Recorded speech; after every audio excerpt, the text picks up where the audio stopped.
بسم اللہ الرحمن الرحیم الحمد للہ رب العالمین والعاقبۃ للمتقین والصلاۃ والسلام علی رسولہ محمد وعلی آلہ واصحابہ اجمعین۔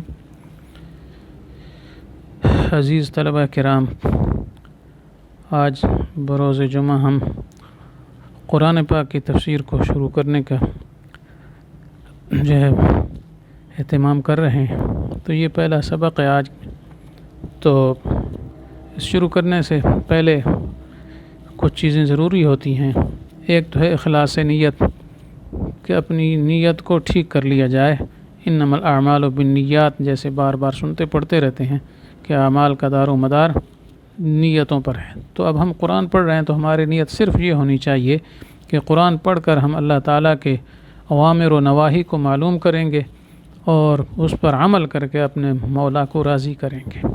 تو گویا مقصد یہ نکلے گا کہ ہم قرآن پاک جو پڑھ رہے ہیں وہ صرف اللہ تعالیٰ کی رضا کے لیے پڑھ رہے ہیں۔ تو پہلی چیز یہ ضروری ہے۔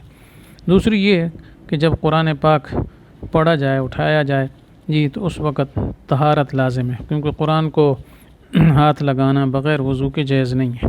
تو اس لیے باوضو ہو کر پڑھنا چاہیے قرآن پاک، اگر لے کر پڑھنا ہے۔ خالی سننے میں وضو ضروری نہیں ہے، سن سکتے ہیں، لیکن جب قرآن کو ہاتھ لگانا ہے تو اس وقت۔ تیسری چیز یہ ہے کہ کثرت ذکر اللہ کا ذکر زیادہ کیا جائے، اس سے دلوں کو اطمینان ہوتا ہے اور اطمینان سے صفائی ہوتی ہے۔ اس طرح اللہ تعالیٰ کے احکام جو ہے وہ دل میں خوب اترتے ہیں۔ اور اس کے علاوہ چوتھی چیز اجتناب عن المعاصی، گناہوں سے بچا جائے، اور خصوصاً یہ دو گناہ زیادہ ہوتے ہیں کہ انسان بد نظری کرتا ہے یا بد کلامی کرتا ہے۔ یہ جو دو چیزیں سامنے لگی ہوئی ہیں انسان کے چہرے میں، ایک انسان کی آنکھیں ہیں، دوسری انسان کی زبان ہے۔ تو یہ آنکھیں بہت گناہ کرتی ہیں، اس لیے ان کو بچانا چاہیے۔ یعلم خائنۃ الاعین وما تخفی الصدور، اللہ تعالیٰ آنکھوں کی خیانت کو جانتے ہیں کہ آپ کس نگاہ سے کسی کو دیکھ رہے ہیں، اس لیے بد نظری سے بچنا ضروری، اور اس طریقے سے لغو کلام سے بچنا بھی ضروری ہے، کیونکہ انسان جو کچھ زبان سے نکالتا ہے اس کا وہ سب کچھ لکھا جاتا ہے۔ جیسے سورۃ قاف میں ارشاد فرمایا گیا ما یلفظ من قول الا لدیہ رقیب عتید، انسان کوئی بھی زبان سے لفظ نہیں نکالتا مگر اللہ کی طرف سے فرشتے لکھنے والے تیار بیٹھے ہوتے ہیں، اسی وقت لکھ لیتے ہیں۔ تو اللہ کے دربار میں پیش کریں گے کہ ھذا ما لدی عتید، وہاں کہے گا وقال قرینہ ھذا ما لدی عتید، یہ میرے پاس سب کچھ تیار ہے۔ تو اس لیے اپنی زبان کی اور آنکھوں کی خصوصاً حفاظت کی جائے۔ ویسے تو مطلقاً معاصی سے بچا جائے، ہر گناہ ہی آگ کا انگارہ ہے، لیکن خصوصاً یہ گناہ ہم سے زیادہ ہوتے ہیں، انسان اس میں زیادہ مبتلا ہوتا ہے، زبان کو تلوار کی طرح چلاتا رہتا ہے، غلط صحیح کا کوئی خیال نہیں کیا جاتا۔ اس طرح آنکھ کو بھی اسی طرح چلاتا رہتا ہے، جہاں نظر پڑی دیکھنا شروع کر دیا، نہیں۔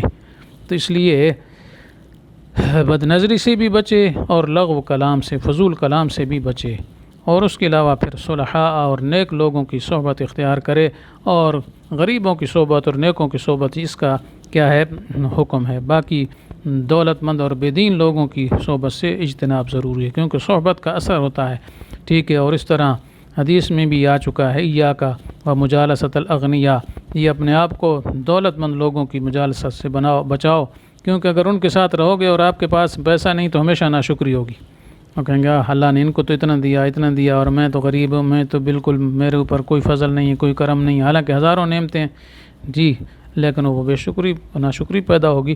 اس لیے یہ چند چیزیں جو ہیں یہ بطور خاص نصیحت کے ہیں، ان کو اپنایا جائے قرآن پڑھنے والے کو۔ اس کے بعد قرآن کا علم ہم شروع کر رہے ہیں، تو اس لیے جیسے ابتدا میں 3 چیزیں ذکر کی جاتی ہیں یا زیادہ بھی ذکر کرتے ہیں، تو میں صرف 3 چیزیں ابتدائی ذکر کرتا ہوں، ایک تعریف، دوسری موضوع، تیسرا غرض و غایت۔ تو قرآن کس کو کہتے ہیں؟ تو اس کی تعریف اصول فقہ کی کتابوں میں آپ پڑھ چکے ہیں، نور الانوار وغیرہ میں بھی جنہوں نے پڑھا ہے، هو الکتاب المنزل علی الرسول صلی اللہ علیہ وسلم المکتوب فی المصاحف المنقول عنہ نقلا متواترا بلا شبہۃ۔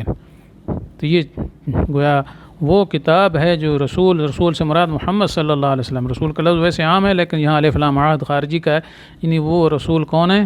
محمد صلی اللہ علیہ وسلم، کہ وہ کتاب جو محمد صلی اللہ علیہ وسلم پر نازل ہوئی ہے اور اس کو مصاحف میں لکھا گیا ہے، اور کیا ہے؟ المنقول عنہ نقلا متواترا، آپ سے منقول ہے، نقل بھی تواتر کے ساتھ ہے، اور تواتر کے بعد بلا شبہ کا بھی اضافہ کر دیا، کیونکہ بعد نے متواتر کے اندر کیا ہے مشہور کو داخل کر دیا، اس لیے بلا شبہ کا اضافہ کر دیا۔ تو مطلب یہ ہے کہ جو بالکل بغیر کسی شک و شبہ کے آپ سے متواتر طور پر منقول ہے، تو یہ تعریف کی جاتی ہے اصول فقہ کی کتابوں میں۔ تو یہ ہے تعریف قرآن کی۔ دوسری چیز ہے موضوع۔ تو موضوع قرآن کا ہے انسان، لیکن مطلق انسان نہیں۔ الانسان من حیث انہ مکلف، انسان اس حیثیت سے کہ وہ مکلف ہے اللہ کے احکام کا، اللہ نے اس کو احکام کا مکلف بنایا۔ تو اب قرآن پاک میں جو کچھ ہوگا جی اسی کی تفسیر جی اس کا وہ مکلف ہوگا۔ تو اس لحاظ سے یہ اس کا موضوع بن جائے گا۔ تو گویا سارا قرآن باز کرتا ہے انسان کے متعلق، انسان نے یہ کرنا ہے، تو نے یہ، کیونکہ مخاطب بھی انسان ہے، انسان کی طرف اللہ تعالیٰ کا خاص کیا ہے، یہ خاص کتاب ہے۔ جیسے دوست کا خط آتا ہے، دوست کی کتاب ہوتی ہے، تو اللہ نے یہ عطیہ ہمیں دیا ہے کہ اس کو پڑھتے جاؤ، مزے کرتے جاؤ، لیکن یہ تو ہماری کیا ہے بد نصیبی ہے کہ قرآن کی طرف ہم توجہ ہی نہیں کرتے، کچھ پڑھتے ہی نہیں ہیں، کچھ دیکھتے نہیں ہیں، کچھ پڑھتے ہیں تو بس شبینے کی طرح پڑھ کے گیا، بس جلدی جلدی اس کے معانی مفاہیم کو نہ سمجھتے ہیں نہ غور کرتے ہیں۔ تو کتنی اللہ کے کلام کے ساتھ ہم نے کیا بے توجہی کر رکھی، اللہ تعالیٰ معاف فرمائے۔ اور اگلی چیز تیسری وہ ہے غرض و غایت۔ تو غرض و غایت قرآن پاک کی الاعتصام بالعروۃ الوثقی اور الفوز بسعادت الدارین، یہ اور بھی اغراض بناتے ہیں لیکن یہی کافی ٹھیک ہے۔ تو عروۃ الوثقی جو ہی قرآنی ہے، ٹھیک ہے، تو العروۃ الوثقی کے ساتھ چمٹ جانا، ٹھیک ہے۔ فمن یکفر بالطاغوت ویؤمن باللہ فقد استمسک بالعروۃ الوثقی، ٹھیک ہے، قرآن پاک میں آ گیا۔ تو یہاں بھی عروہ وثقی یعنی مضبوط کڑا، مضبوط کڑے کو پکڑ لینا، اس کے ساتھ چمٹ جانا، اور دنیا اور آخرت کی سعادتوں اور کیا ہے نعمتوں سے بہرہ مند ہونا، کامیاب ہو جانا، سعادتوں کو حاصل کر لینا، تو یہ کیا ہے غرض و غایت ہے۔ تو یہ تین چیزیں ابتدا میں نے ذکر کر دیں، عرض کر دیں، اس کے بعد پھر کچھ مضامین ہوں گے جو انشاءاللہ بعد میں نقل کریں گے۔ مت کرو۔